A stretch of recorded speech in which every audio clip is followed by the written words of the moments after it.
नमस्कार मित्रमैत्रिणींनो, श्री स्वामी समर्थ.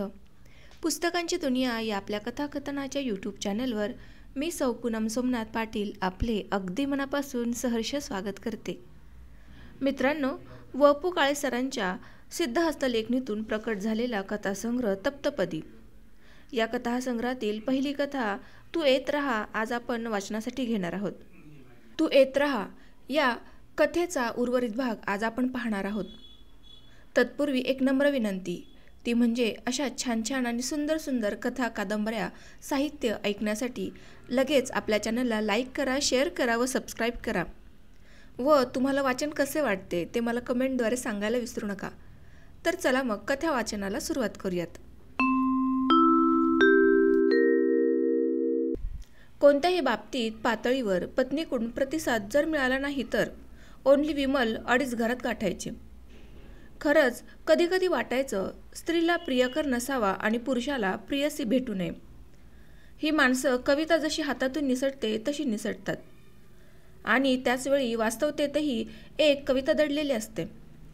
तिच्या शोधापासूनही तुम्हाला पारखं करतात. वास्तवतेत विरून जाणाऱ्या सामान्यांचा मला हेवा वाटत होता.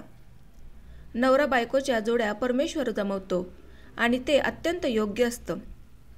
ह्यावर नितांत श्रद्धा ठेवून जी माणसं संसाराला लागतात त्यांना नंदनवन वगैरे कसं असेल या प्रश्नाचं कुतूहल वाटत नाही. कुतूहल, जिज्ञासा म्हटलं की त्या दिशेला प्रवास आला, प्रवास म्हटलं की कष्ट आले. ही यातायात नको असेल तर श्रद्धा ठेवणं सोपं. तरीसुद्धा वासुदेवजवळ असं काय होतं ज्या योगे त्याला विमल मिळावी. प्रियसीचा नवरा आपल्यापेक्षा सगळ्या बाबतीत दुय्यम असेल तर त्याच्या भाग्याचा हेवा वाटतो. प्रियसीची कीव येते. प्रियसीनेच असा नामर्दा निवडला असेल तर आपल्या पौरुषत्वाचा तो अपमान वाटतो आणि तो जर आपल्यापेक्षा सर्वार्थाने श्रेष्ठ असेल तर स्वतःचा संताप येतो. प्रियसीचा नवरा हे एक जगातलं वेगळंच त्रांगड आहे. तो कसाही असला तरी आपल्यापेक्षा सुपिरियर होऊ शकत नाही. त्याच्या कोणत्याही गोष्टीवर, स्थितीवर, वागण्या बोलण्यावर आपल्याजवळ एक आरोपपत्र असतंच. तो जर विलक्षण मनमोकळा असेल तर आपण मनात म्हणतो, साल्या, मला अशी बायको मिळाली असती तर मीही असाच खिलाडू वृत्तीने वावरलो असतो. तो घमेंडखोर असेल तर आपण सांगतो, फुकट रुबाब नको, ही अशी मुलगी तुला केवळ नशिबाने मिळाली. तो धनाढ्य असेल तर आपलं तटस्थ स्टेटमेंट, हे सामर्थ्य तुझं नाही, ही लक्ष्मीची किमया. अहंकार माणसाचा घात करीत असेल तर तो इतर प्रांतात, पण प्रियसीच्या नवऱ्याचं अस्तित्व मान्य करण्यासाठी अहंकारासारखा आधार नाही. सत्य हे सत्यच असतं. तरी साहेबाच्या भाषेत त्याला नेकेड ट्रूथ असं म्हणतात. त्याप्रमाणे अहंकार हा अहंकार, पण प्रियसीचा नवरा हा विषयापुरता त्याला नेकेड इगो का म्हणू नये.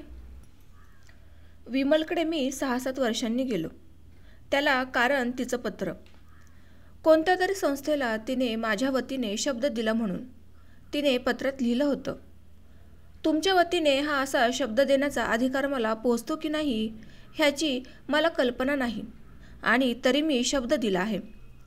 पत्राची घडी घालताना मी म्हणालो, काही अधिकारांची देवाणघेवाण कधी होते हे देणाऱ्याला आणि घेणाऱ्याला दोघांनाही कळत नाही. दार वासूनेच उघडलं. मागे विमल. वसंत बापटांची सुपारी छळून गेली. वासुदेवने आलास का, ये असं एकेरी स्वागत केलं. मी अर्थातच लक्ष दिलं नाही. 5 स्टार हॉटेलात थेट फाटकापर्यंत हॉटेलची माणसं सलाम करीत उभी असतात. खुद्द तिथल्या भोजन प्रबंधानेच आपला खुर्दा केलेला असतो. प्रत्येकाला कोण टीप देणार. विमलला पटकावून वाशाने माझी चिल्लर केली होती. त्याची मुळीच दखल न घेता मी विमलच्या हातात गुलाबाचं फूल ठेवलं. हेमलेटप्रमाणे मनात म्हटलं, फ्लॉवर्स टू फ्लॉवर्स. पत्र मिळालं, ती म्हणाली. त्याशिवाय आलो का, मी म्हणालो.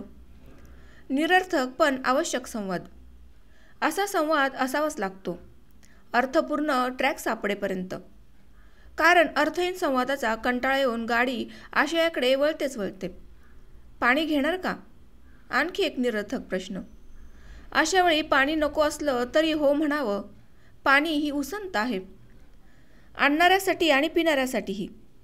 पुढचा संवाद जुळवण्यासाठी अवधी आवश्यक असतो आणि प्रेयसीच्या कुटुंबात जायचं म्हटलं की सतत अवधी हा आवाज असतो. प्रेयसीची संतती एक हुकुमी अवधी.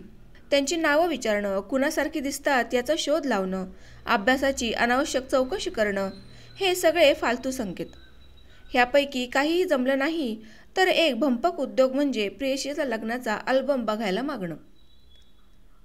निघालो तेव्हा विमलने विचारलं, मग कार्यक्रम नक्की म्हणून सांगू ना? प्रश्नच नाही. मग आता पुन्हा भेट कधी होणार? हे आता अति झालं. थोडा अधिकार गाजवत मी म्हणालो, मला इथूनच कटवणार का?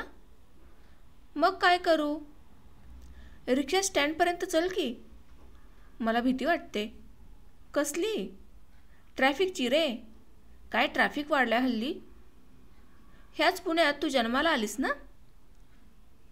तरी भीती वाटते. मी एकटी कुठे जात नाही ना. मी आहे ना. ते जाताना तुम्ही भरकन जाल रिक्षातून, येताना मी काय करू? त्याच रिक्षाने पुन्हा तुला दारात सोडतो. तरी ती गप्प. नाईलाजाने म्हणालो, तुम्ही दोघं चला. वाशा गप्प. मी निघालो. माझं डोकं सनकलंच होतं. विमल वासुदेवची हे मान्यच, पण ह्याचा अर्थ अन्य कुणाला अस्तित्वही नाही. 1 तास वासू वासू ऐकून कान किटून गेले. एखादं गाणं जसं डोकं कुजवतं तसं झालं होतं. आणि असं एखादं पोपटाचं किंवा ओये करणारं एखादं तरी गाणं दर गणपतीला उपटतंच. संगीत जगताभिमुख करायचं म्हणजे किती? ऐपत आणि सवलती वाढत गेल्या की प्रतिभेची वाढ नाही झाली तरी चालतं. फडतूस गाण्याचा जास्तीत जास्त फडतूसपणा कुठला? तर शेवटी कोणतंच गाणं नको असं ती वाटायला लागतं. आवाजच सुरांचा वैरी होईल हे लाऊडस्पीकरपासून पोराटोरांच्या हातात जाईल अशा वाद्यांचा शोध लावणाऱ्यांना वाटलं नसेल. वासुदेवा ऐकून ऐकून मला विमलच नकोशी वाटायला लागली. केव्हा तरी एका कवीने 4 ओळी ऐकवल्या होत्या. त्या ओळी आठवत मी विमलकडे आलो होतो. विसरली असशील तू तेव्हाचे जे काही घडले. विसरली असशील तू तेव्हाचे जे काही घडले. हलाहल धुंद जगाचे मी पचविन बेलाशकही. हलाहल धुंद जगाचे मी पचविन बेलाशकही. आठवुनी असशील झुरत पुनःस्थिती तेथेही. आठवुनी असशील झुरत पुनःस्थिती तेथेही. घेताना श्रमतील वृत्ती सुख साधे नेहमीचे. घेताना श्रमतील वृत्ती सुख साधे नेहमीचे. विमलने पूर्वीची एक जरी हकीकत सांगितली असती तरी मी धाग्याला लटकत राहिला असतो. 100 धागे दुःखाचे विरून गेले असते. वासुतीने काय पाहिलं हा प्रश्नही आता डिपॉझिट हरून बसलेला होता. अहंकाराच्या जोरावरच प्रेयसीचा नवरा खपून घेता येतो, पण कधी? एक धागा सुखाचा प्रेयसीने सांभाळला असेल तरच. प्रेयसी जर नवऱ्यात हरून गेली असेल तर आपला अहंकार आपल्याच जगणं मुश्किल करतो. अहंकार युजलेसच. पेटलेल्या घरात तुम्हाला तो राहण्याची सक्ती करतो. वासुदेव कार्यक्रमाला आला हे अघटितच. तो आवर्जून भेटला हे नवलच, आणि त्याने विमलसाठी आमंत्रण करावं हे तर अतर्क्यच आणि त्याहीपेक्षा अनाकलनीय. म्हणजे मी त्याच्या घरी गेलो तेव्हा तो बस रे शांतपणे असं म्हणत सरळ बाहेर निघून गेला. मी आणि विमल समोरासमोर. मी स्वतःवर ताबा ठेवला होता. मी विमलला विसरू शकतो हे मला दर्शवायचं होतं. अर्थात तिने तसं विचारलं तर? मी तिला विसरलो हेही नगण्य वाटत असेल तर प्रश्नच नाही. मग निरर्थक चौकशा असतातच. तू खराब झालीस किंवा संसार मानवला ह्या तऱ्हेचे कमेंट्स फारच सब्जेक्टिव्ह असतात. शिंप्याची टेपच तुमच्या शरीराकडे ऑब्जेक्टिव्हली पाहू शकते. इकडे फिरायचं नाही असं ठरवलेलं होतं.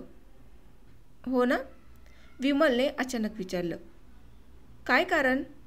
माझं उत्तर टाळणारा प्रश्न. कारण असलंच तर तुम्हाला माहीत. मी गप्पच होतो. बोला ना. काय बोलणार आता? काहीच ठरवलेलं नसतं आणि किती दिवसांनी आलात माहीत आहे का तुम्हाला? काही ठरवलं असतं तर किती दिवसांनी आलो हेही सांगता आलं असतं. आलात कसे सांगाल का? वासू कार्यक्रमाला आला होता, त्याने बोलवलं म्हणून आलो. तो आत येऊन भेटला, तुम्ही आला नाहीत. वासू वासू कार्यक्रमाला आला होता? अशक्यच. ती जवळजवळ ओरडलीच. तुम्ही नव्हता आलात. मग भेटल्याशिवाय राहिले असते का तुम्हाला? तो एकटाच आला होता. कार्यक्रमाला गेला असेल असं वाटत नाही. त्या दिवशी अर्ध्या तासात येतो म्हणाला. फक्त आमंत्रण द्यायला आला होता? मला माहीत नाही. विमलचं आश्चर्य अजून ओसरलं नव्हतं. ह्याचा अर्थ तुम्ही मला बोलवलं नव्हतंच का? विमलने सरळ सरळ तिचे टपोर डोळे माझ्यावर रोखले. मग तिने खाली पाहिलं. कबुली जबाब द्यावा तशा स्वरात ती म्हणाली, तुम्ही नेहमी माझ्याजवळच असता. मी उडालोच. स्वतःला सावरत ती म्हणाली, वाक्य चुकलं. मी नेहमी तुमच्याजवळ असते. मी सरपटलो. भानावर येणं मुश्किल झालं. हवेहवेसे शब्द आणि वेळ ह्यांनी कायम लपंडाव खेळावा का? खरं वाटत नाही ना? मी गप्पच होतो आणि एकाएकी ती बोलू लागली. आडपडदा न ठेवता, संकोच न करता. काहीही म्हणा, पण खरं वाटत नाही इतकंच म्हणू नका. माझ्या आत्तापर्यंतच्या प्रतीक्षेची ती थट्टा होईल. मी जे सोसलं त्याचा उपहास होईल. ज्या क्षणापासून मी ह्या दिवसासाठी थांबले होते त्या सगळ्या भूतकाळाचं हसं होईल. विमल, मी म्हणालो, मला आता मध्ये अडवू नका. पुन्हा हे सगळं बोलायचं धैर्य होणार नाही. तिने प्रश्नार्थक पाहिलं. कोणत्या क्षणापासून ह्या दिवसाची वाट पाहिलीस? तो क्षण सांगशील? बाबांना गाणं म्हणून दाखवलं तो क्षण. हे इतक्या उशिरा? तिने अशा नजरेनं पाहिलं की माझे पुढचे शब्द मी बोलू शकलो नाही. ह्या क्षणी लाल, नारंगी, केशरी रंगात तिची कांती न्हाऊन निघाली. पण चटके मात्र मला बसायला लागले. तुम्ही भावगीतं फक्त गाता, जगत नाही. विमल, माझ्याकडे तेव्हा नीट पाहिलं असतं तर त्या क्षणी तुम्हाला सगळं समजलं असतं. तुमचा प्रत्येक स्वर न स्वर मी तेव्हा सर्वांगावर झेलत होते. तुमच्या गाण्याची दुलई मी पांघरली होती. तुमच्या स्वरांचा मला स्पर्श होत होता. त्या दिवसापासून तुम्ही मला झपाटून टाकलं. मी सर्वत्र वावरत होते ते तुमच्या गाण्याचं कवच बाळगून, पण तुमच्या हे गावीही नव्हतं. मग लग्नाची घाई का केलीस? घाई मला झाली होती असं वाटतंय का तुम्हाला? नसेल, पण केलंच ते वासूशी. 18 वर्षांच्या मुलीला काय अक्कल असते सांगाल का? तरी धाडस केलं. पत्र पाठवलं. प्रतिसाद मिळाला नाही. मग गप्प बसले. पत्र? चांगलं रजिस्टर केलं होतं. कुणाला? तुमच्याजवळ बोलते. म्हणजे आणखीन कुणाला पाठवलं असेल? विमल, सांगा ना, गप्प का राहिलत? गप्प राहीन हे कसं शक्य होतं? पत्र मिळायला हवं ना? खरंच मिळालं नाही? तानपुऱ्याची शपथ. ती गप्प बसली. लख प्रकाश पडून मी विचारलं, पत्र तू स्वतः पोस्टात टाकलंस? तिने नकारार्थी मान हलवली. वासूकडे दिलंस? ती हो म्हणाली. मग बरोबर, त्याने पत्र टाकलं नसणार. तो अगदी बावळट आहे. पडेल ते काम करायचा. बावळट माणसांनाही स्वार्थ समजतो बरं का. पण आणि मस्तरही करता येतो. चेहऱ्यावर कोणताही भाव न दाखवणारी माणसं जास्तीत जास्त डेंजरस असतात. वासू तसा नाही. संथ पाणी म्हणजे शांत पाणी नव्हे. वासूबद्दल मला वेगळी कल्पनाच करता येत नाही. तेच त्याने कमावलेलं सामर्थ्य. मोजून 5 मिनिटं आम्ही दोघं गप्प होतो. तुम्हाला मी आवडले होते? मी एक एक शब्द उच्चारत म्हणालो. माझं आत्तापर्यंतचं प्रत्येक गाणं मी फक्त तुझ्यासाठीच म्हणत आलो. प्रत्येक नवी चाल मी तुला शिकवली. जाहीर कार्यक्रम तर सोडच, माझं मनातलं गुणगुणणंसुद्धा तुझ्यासाठीच असतं. त्यानंतर 8 दिवसांनी मी विमलकडे आपण होऊन गेलो. वासुदेवच्या आमंत्रणाने आणि विमलच्या स्वागताने मला आता मल्टिपल व्हिसा मिळाला होता. गंमत म्हणजे मी तिच्या घरात पाऊल ठेवताच वासू हा आलोच असं म्हणून बाहेर पडला. इतकंच नव्हे तर जाताना त्याच्या मोठ्या मुलालाही बरोबर घेऊन गेला. विमलनं तो गेल्या गेल्या माझ्यावर अटॅकच केला. तुझं माझं काय करायचं ठरवलं आहे तू? ती जवळ येऊन उभी राहिली. तिच्या दोन्ही खांद्यावर हात ठेवत मी विचारलं, काय झालं? माझं आता कुठेही लक्ष लागत नाही. मी वेड्यासारखी तासनतास तुमची गाणी ऐकत असते. डोक्यातला सूर जातच नाही. मी तिला सोफा सेटवर माझ्या शेजारी बसून घेतलं. तिने माझ्या खांद्यावर मान टेकली. आयुष्यात सगळं मिळालं असतं म्हणताना काय मिळालं नव्हतं ते आता समजलं. विमलला ह्या क्षणी काय वाटतंय ह्याचा विचार करण्याअगोदरच मी माझ्याच मनाचा थांग शोधायला लागलो. स्वतःच्या संवेदनांची जात गवसेना. हे हवहवसं वाटत होतं ते आत्ता इथं बाहुपाशात होतं. मला स्त्रीस्पर्श नवा होता का? ताकद स्पर्शाची असते का आपल्याच मनात जी अनावर ओढ असते तिचं हे सामर्थ्य? जादू शरीरातच असते की नावात? 4 सामान्य माणसांनी टाळ्या वाजवल्यानंतर जे वाटतं त्यापेक्षा दुसऱ्या गायकाने पसंतीची थाप मारली तर काहीतरी वेगळं वाटतं.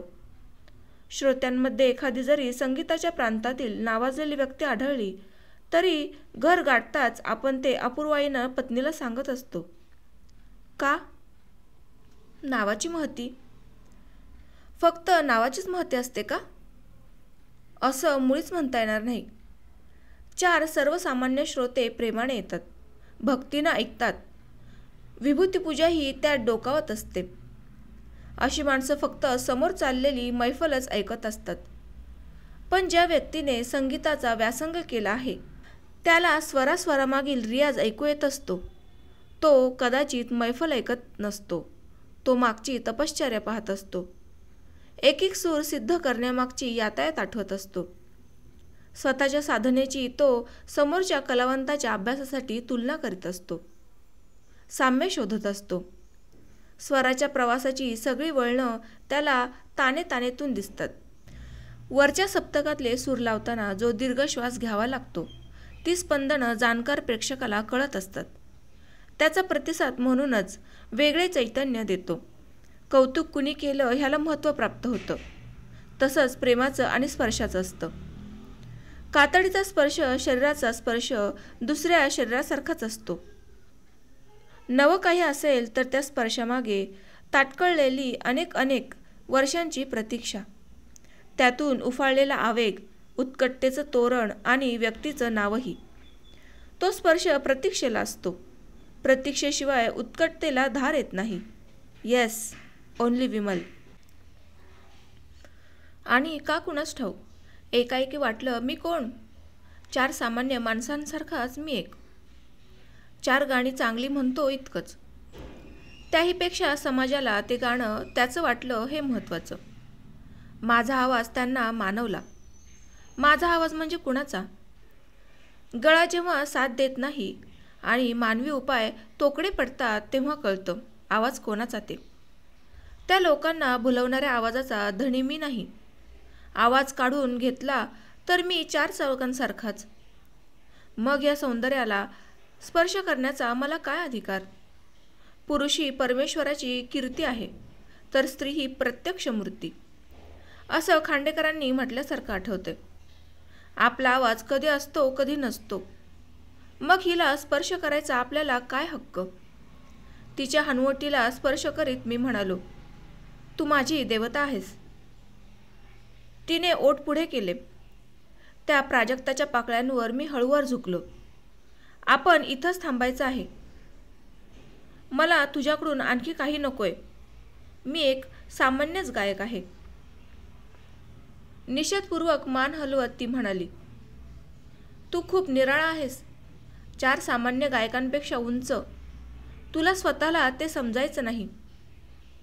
माझ्यातला भक्त वरच्या शक्तीला, त्याच्या आवाजाला मानणारा भाविक एकाएकी तळाशी गेला आणि अहंकारी कलावंत स्वतःचे वेगळेपण जाणून घेण्याकरता काठावर आला.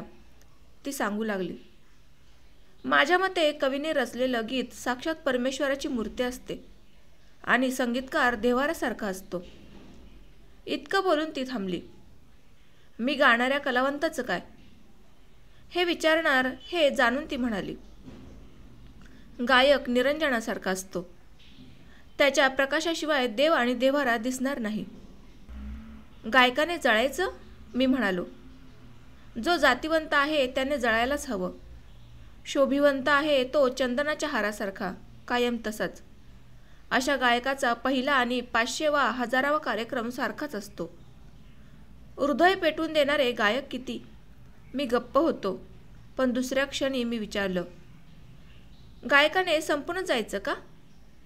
ती शांतपणे म्हणाली, जातिवंत गायकाला फिनिक्स पक्षाप्रमाणे जिवंत करायचं सामर्थ्य रसिकांच्या टाळ्यांत असतं. मी अवाक झालो. तिला जवळ ओढून घेतलं. तीही आवेगाने कोसळली. एकमेकांना सावरता सावरता दोघांनाही अतीव ताण पडला. शर्टच्या बटनांशी चाळा करीत ती म्हणाली, माझ्या व्याख्येप्रमाणे फक्त सुधीर फडकेच तसं गातात. तुम्हीही गाता, पण तुमच्यात आणि बाबूजींच्यात 29,000 फुटांचं अंतर आहे. मान्य, एकदम मान्य. पण 29 हा आकडा कोणता? एव्हरेस्टची उंची तेवढी आहे म्हणतात ना. बाबूजी तिथं आहेत, त्यांच्यानंतर तू. पण मध्ये इतकं अंतर. माझे हात तिथपर्यंत पोहोचणार नाहीत. हे छान आहे. मला मिठीत घ्यायचं आणि सांगायचं काय तर तू पाहितेशी आहेस म्हणून. बरोबर. दोघंही न बोलता 5 मिनिटं एकमेकांच्या मिठीत होतो. विमल, एक विचारू? हं. वासू नवरा म्हणून कसा आहे? तो बॉडीगार्ड आहे. रोबोट कसा असतो तसा आहे तो. म्हणजे? रोबोट कधी फुलांचा सुगंध घेतो का? पुस्तकं वाचतो, त्याला मित्र असतात, चव असते का? तो खळाळून हसतो का? नाटक, सिनेमा, गप्पा असं काही असतं का त्याच्या जीवनात? मी सुस्कारा सोडला. पण तो निर्बुद्ध नाही. त्याला अधिकार समजतात. तो कमालीचा पजेसिव्ह आहे. तो भित्रा आहे. तो मला घाबरत असावा. तो मला जपतो ते प्रेमापोटी नाही. तो भित्रा आहे म्हणून जपतो. माझा चेहरा बदलला. घशाशी येऊ पाहणार हुंदका मी दाबला. काय झालं? तू संसार कसा केलास ह्याचा विचार करतोय. मला वाईटातून चांगलं शोधण्याची सवय झाली. तशी मी करून घेतली. वासुदेवजवळ हेवादावा नाही. स्पर्धा नसल्यामुळे मत्सर नाही. महत्त्वाकांक्षा नाही म्हणून तडफड नाही. स्वप्न नाहीत म्हणून फ्रस्ट्रेशन नाही. अन्य व्यवधानं नाहीत म्हणून कर्तव्यदक्ष नाही. डोळ्यांवर झापडं आहेत म्हणून घरापलीकडेचे विश्व नाही. आज तागायत एकदासुद्धा भांडण नाही. रिअली? डिमांडच नाहीत कसल्या, मग संघर्ष कसा होणार? इतर संसारातून हमखास काही विषयांवर संघर्ष ठरलेले असतात. त्या सगळ्यांपासून हे घर मुक्त आहे. काय वाईट आहे? मला वासूशी काही कर्तव्य नाही. तुला स्वतःकडे काय आहे हे माहीत नव्हतं? म्हणजे?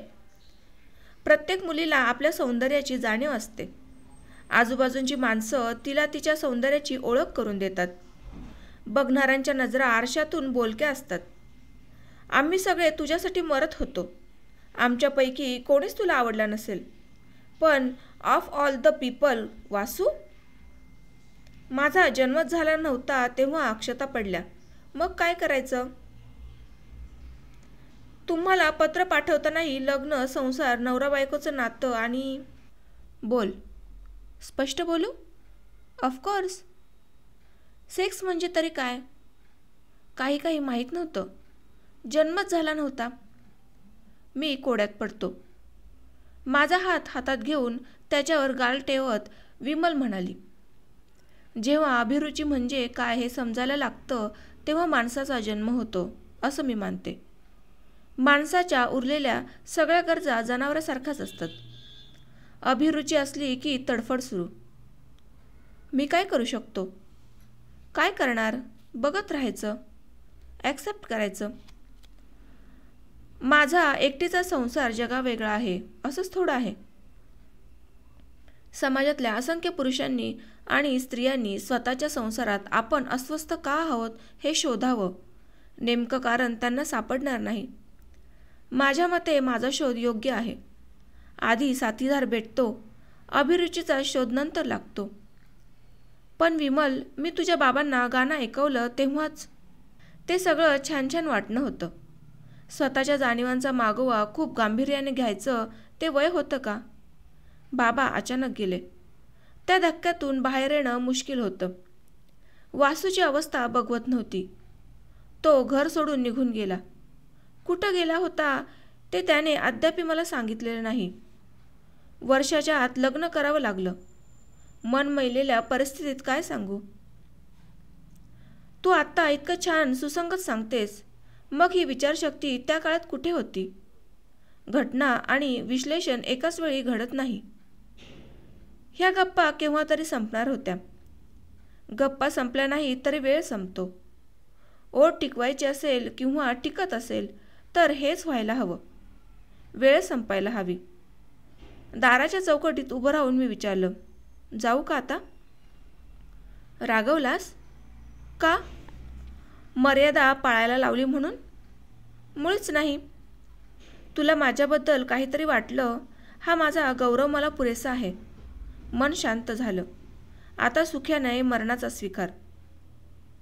तिने माझ्या ओठांवर हात ठेवला. मी इतक्यात मरेन असं मला वाटत नाही. तरीही असं वाटतं, काही काही अपुऱ्या इच्छा पूर्ण व्हायला लागल्या की समजावं मैफल संपत आली आहे. तुझी भेट सत्यनारायणाच्या प्रसादासारखी आहे. प्रसादा इतकाच सेवन करायचा असतो. घरात जाऊन पातेलं फस्त करायचं नसतं. कुणालाही सांगता येणार नाही असा तू माझा केलेला हा सत्कार आहे. मी बाहेर पडलो. जितका सुखावलं होतो तितका अंतर्मुख झालो होतो. हे काय घडलं? जे घडावं असं वाटत होतं, घडेल का ह्याचा पुष्कळदा विचार करीत होतो ते घडलं होतं. तरी मी बैचन होतो. परंपरेने मनावर कोरलेले संस्कार सांगायला लागले. विमल कोण? परस्त्री. स्पर्शाचं नातं वर्तमानाशीच. मागे छळण्यासाठी रेंगाळतात ते संस्कार. मिलनाची सक्ती नव्हती, तसंच मर्यादेचंही राहायचं असं दंडकही नव्हता. दोन्ही बाबतीत दोघांचं एकमेत होतं ह्याचा आधार होता. तरीसुद्धा ती ओढ का? त्या स्पर्शाची मातब्बरी का? प्रतीक्षा हे एकच कारण. संसारातला नवरा बायकोचा चार्म का जातो? तर तिथं प्रतीक्षा ही अवस्थाच नसते. एकमेकांना गृहीत धरलं जातं. सुख हाताशी असतं म्हणूनच हातातून निसटतं. संसारातील उदासीनता ही निव्वळ अभिरुचीवरच अवलंबून असते असं नाही. प्रतीक्षेची अनुपस्थिती हेही कारण असतं. विचार करता करता पाय अकस्मात एका जागी चिकटले. वाड्याच्या बाहेरच्या चौकात दगडी कट्ट्यावर झाडाच्या सावलीत वासू आपल्या मुलाशी पत्ते खेळत बसला होता. वाशा, तू इथं? उत्तर न देता त्याने मुलाला पत्त्यांसकट पिटाळलं. तो उभा राहिला. जवळ जात मी तोच प्रश्न विचारला. तो मख्ख चेहऱ्याने म्हणाला, तुमच्यासाठी? What you mean by that? मी इथंच बसतो, तू आलास की? कारण? तुम्हाला मोकळं वाटावं म्हणून. वाशा, छोड दो यार, चल बाहेर, मस्तपैकी चहा घेऊ. तुमचा चहा झाला नसेल, नुसत्या गप्पाच झाल्या असतील नाही का? आम्ही हॉटेलात गेलो. वासूने ऑर्डर दिली. आता बोल. काय कपाळ बोलू? तुझे कार्यक्रम काय म्हणतात? ते गेले जहन्नममध्ये. तू तुझ्याबद्दल बोल. काय बोलू? तू मुद्दामून बाहेर जातोस? त्याचं स्पष्टीकरण सांग. माझा व्यत्यय नको म्हणून. डायरेक्ट हल्ला करायचा म्हणून मी विचारलं. ही अक्कल तुला कॉलेजात असताना नव्हती का? पास व्हायला इतकी वर्षे घेतली असती का? आपल्याला प्रत्येक प्रांतातला स्वतःचा वकूफ माहीत होता. प्रत्येक म्हणजे? भावनाशून्य चेहरा. कोण म्हणतं मी उगाचच विचारलं? समोरचा माणूस प्रांजल कबुली जबाब द्यायला लागला की ती पेलायलाही ताकद लागते. आपण उगीचच मग ती व्यक्ती इतकी नगण्य नाही असं भासवण्याचा प्रयत्न करतो. तुम्ही सगळे चोर तसं म्हणत होतात. कॉलेजातलं माझं टोपण नाव माठ होतं हे मी विसरलेलो नाही. आता चेहरा न टाकता ऐक. तर आम्ही असे माठ, कोकणातलं बालपण. ज्या चेहऱ्यासकट जन्माला आलो तो खांद्यावर वागवला. घरीदारी दारिद्र्य. आश्चर्याने भुवई उंच करावी असं बघायलाच मिळालं नाही. बुद्धीच्या बाबतीत डोक्यात ब्लॅकआउट. आम्ही फक्त सेवा करायला शिकलो. त्या एकमेव गुणामुळं बाबांनी इकडे आणलं. इथल्या शहरी झगमगाटात धुमारे फुटायचे, पण आम्ही बुजलो, जास्त कोमेजून गेलो. मैत्रीपेक्षा आपल्या फिरक्या घेण्यासाठी जास्त वापर होतोय म्हटल्यावर एकलकोंडा झालो. घरात रमायला लागलो. रमायचं म्हणजे सपाटून काम करायचं. कानावर यायचं डोक्यानं जड आहे पण कामसू आहे. काय वाशा, तू नेमकीपणानं बोलतोयस. तुला जड डोक्याचं कोण म्हणाल रे? बोलतोय ते आत्ता, तेव्हा तसाच होतो. अरे लेको, तुमची कस्टमवाल्यांची गँग जेव्हा विमलसाठी पागल झाली तेव्हा आम्हाला विमलचं सौंदर्य दिसलं. काय सांगतोस? काश्मीरची ही माहिती काश्मीर बाहेरच राहणाऱ्याला. मी तिला लेका लहानपणापासून बघतोय. तिची सगळी रूपं मी पाहतोय. कल्पनेनेच माझ्या छातीत कळ आली. हातोडीचा फटका वादीवर न बसता बोटावर बसावा तसा तो ठणका मस्तकात जाऊन फुटला. आणि एक वेगळीच कल्पना येऊन मी विचारलं, बाबांनी तुझं तिच्याशी लग्न लहानपणापासूनच ठरवलं होतं का?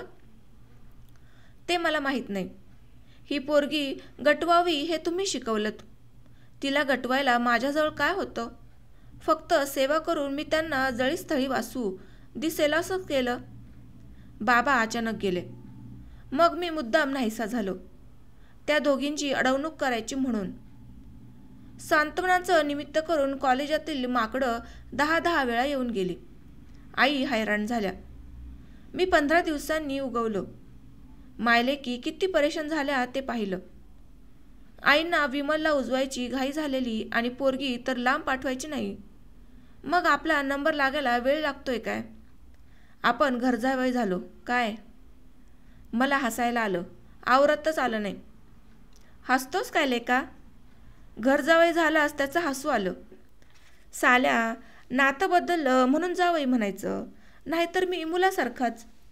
घरजावई म्हणजे सासूच्या ताटाखालचं मांजर. हे तुझ्या डोक्यात आलं त्याला हसलास ना? अधिकार गाजवणारी सासू लाभली तर ती घराबाहेरही राहून जावयाची नाकेबंदी करू शकते. आणि स्वतःचा खुळखुळा करून घेणाऱ्या पुरुषांना सासूच्या ताटापेक्षा बायकोची वाटीसुद्धा पुरेशी असते. पण आपल्या इथं रुबाब आहे. पैसा कमावून दाखवला की तमाम स्त्री जातीचा आवाज बंद. काय किती मिळवतो तू? एका टायपिंग क्लासचे 2 झाले. आता फटाफट इंग्लिश, सटासट संस्कृत, मराठी आणि चटाचट गणिताचे वर्ग काढतोय. तू वर्ग काढण्यासाठी जागा लागते, बुद्धी लागत नाही. विद्वान पगारावर घेता येतो. प्रोफेसर वासुदेव म्हणजे मी. प्रोफेसरला कुणी हरकत घेतली तर प्रोफेसर न सांगता प्रोप्रायटर म्हणायचं. वाशा, कावळ्याच्या छत्र्यांप्रमाणे पॉलिक्लिनिक काढणाऱ्या डॉक्टर किती सांगशील? पण तिथं MD आणि MS झालेले डॉक्टर गरीबगाईप्रमाणे येतात. क्लिनिकच्या माकडाची डिग्री कुणीच चॅलेंज करतं का? मुख्यमंत्र्यांना उद्घाटनाला बोलवायचं की झालं. वासू, मेडिकलचं शिक्षण आणि जमीन प्रचंड महाग करून सुशिक्षितांना आधार देण्याचं पुण्य सरकारने माझ्यासारख्या माठ लोकांना दिलं. काय बाबा रे, आता ते कॉलेजचे सगळे विसर. काहीतरी वेगळं बोल. वेगळं म्हणजे विमलबद्दलच ना? ऐक, ह्या विमलने लग्नानंतर माझी झोप उडवली होती का म्हणून विचार. मी नुसतंच त्याच्याकडे पाहिलं. का असं विचार ना. मी नाईलाजाने म्हणालो. का असं विचारलं. माझी फिरकी घेत तो म्हणाला, चांगला प्रश्न विचारलास. मी चिडून म्हणालो, सांग मग का ते. अश्वमेधाचा घोडा धरणं सोपं, तो टिकवणं म्हणजे जीव घालवण्याचं काम. देखण्या बायकोचं तसंच असतं. देखण्या मुलीचा पाठलाग करणं सोपं. नशीब असेल तर ती मिळते. नंतर देखणी बायको सांभाळणं भयानक. मला दिवसरात्र घोर. ही काही टिकणार नाही. आम्ही मार्ट हे तिला माहीत. ते तर लग्नापूर्वी माहीत होतं. तेव्हाचं नातं वेगळं. आयुष्यातील सगळी नाती पॅरोलवरची असतात. फक्त लग्नालाच बेडिका म्हणतात. तिथं सुटका नाही म्हणून. संपूर्ण मोडतोड करूनच सुटावं लागतं. त्याला टरकलो होतो. कुणीतरी विमलला पळवणार ह्या भीतीवर तोडगा मिळाला. उपाय न सापडायला मी काय बुद्धिवान आहे? मी शांत होतो. बेसूर गाणाऱ्या किंवा कनसुरा गाणाऱ्या गायकाच्या मैफिलींना जाण्याची वेळ आली की सहनशक्ती आपोआप वाढते. आणि आता तर माठ समजल्या गेलेल्या माणसाने किती विचार केला आहे. तो चेहऱ्यावर भाव न दर्शवता बातम्या सांगाव्यात तसं बोलू लागला. बुद्धिवान माणसं अहंकारी असतात. निर्लेप मनानं ती योजना आखत नाहीत. त्यांना पराभवाची दहशत वाटते. निर्णय चुकले तर बुद्धीची शंका घेतली म्हणून ते कासावीत होतात.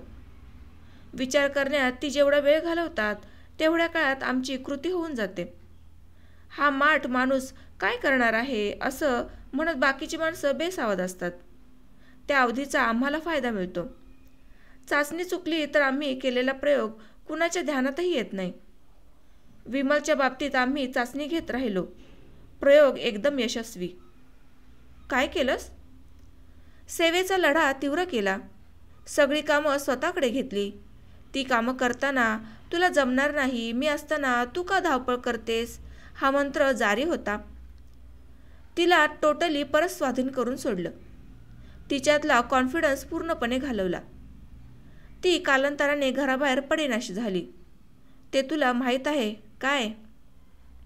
लक्षात आहे. त्यानंतर मी निश्चिंत झालो. आता धोका टळला. काय? बरोबर. आणखी काय सांगू? मला आग्रहाने आणि तेही विमलचं नाव सांगून तू आमंत्रण का दिलंस? विमलसाठीच. सविस्तर बोल. वासू गप्प झाला.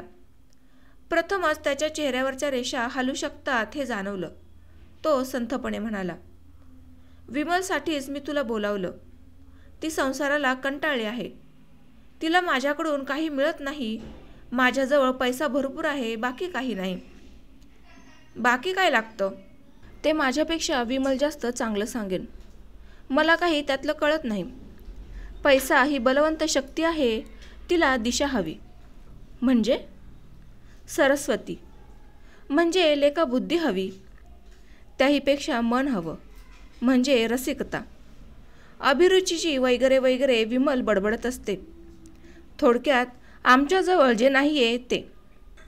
पैसा मिळवताना डोकं हवं, पण तो चांगला खर्च करायला बाकीचं लचांड लागतं. तू येत जा. मी येऊन काय करणार? तिला बोलती कर, हसव. तिच्याजवळ खूप विचार आहेत. त्यांना वाट दे. तिला फुलव. खोटे वाद निर्माण कर.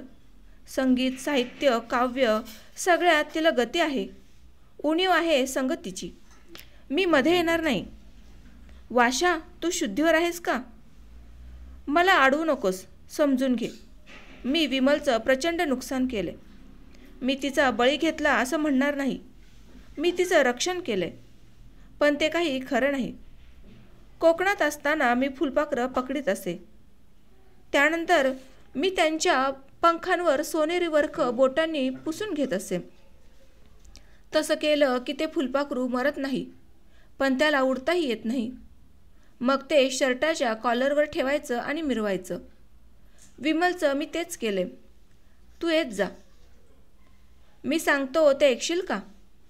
नाही. ती तुझी भक्ती नाही. तू तिचं सर्वस्व आहेस. ती तुझी गाणी जाता येता ऐकते. मुलाला त्याचं सामर्थ्य पटवते. त्याला काही कळत नाही. तो माझाच मुलगा आहे. तू येत जा. तिची मानसिक वैचारिक उपासमार झाली आहे. ती भूक भागव. वाशा, तो विस्तवाशी खेळ ठरेल. विचारांची भूक भागवताना वेगळं काही घडू शकेल. दोन उटकट जीवांना संधी देऊ नकोस. एकांत देऊ नकोस. तुझं मन खूप मोठं आहे. तुला आज मी खऱ्या अर्थाने ओळखायला लागलोय. तू मोठा आहेस म्हणून स्पष्ट सांगतो, आमचा एकमेकांवर ताबा राहणार नाही. मी प्रथमच स्नेहभावाने वासूच्या खांद्यावर हात ठेवला. मख्ख स्थितप्रज्ञ चेहऱ्याने त्याने माझा हात दूर लोटला आणि कोरड्या आवाजात तो म्हणाला, तू मला कधीच ओळखणार नाहीस. मी मोठा नाही, मी डॅम्बिस आहे. तुला मोकळं रान देतोय असं समजू नकोस. तुला एकांताची भीती वाटते असं दाखवू नकोस. तुला तो हवाय तसा तुला तो मिळत जाईल, पण त्याचा शून्य उपयोग आहे. ऐक, नीट ऐक आणि ध्यानात ठेव. सेवा नाकारता येते, परावलंबित्व झुगारून देता येतं, पण मनाचा मोठेपणा झटकता येणे अशक्य असतं. विमल माझ्या मोठेपणाच्या भाराखाली दबून जाईल. ती मर्यादा सोडणार नाही आणि तुला सोडूही देणार नाही. काय, तू येत राहा. मी गप्प राहिलो. शब्द त्याचे होते, प्रचिती माझी होती. तर मित्रांनो, तू येत राहा या कथेचा आज शेवट झाला. आता भेटूयात पुढील कथेमध्ये. तुमचे प्रेम आणि लोभ असंच आपल्या चॅनलवर सतत असू द्यात. धन्यवाद.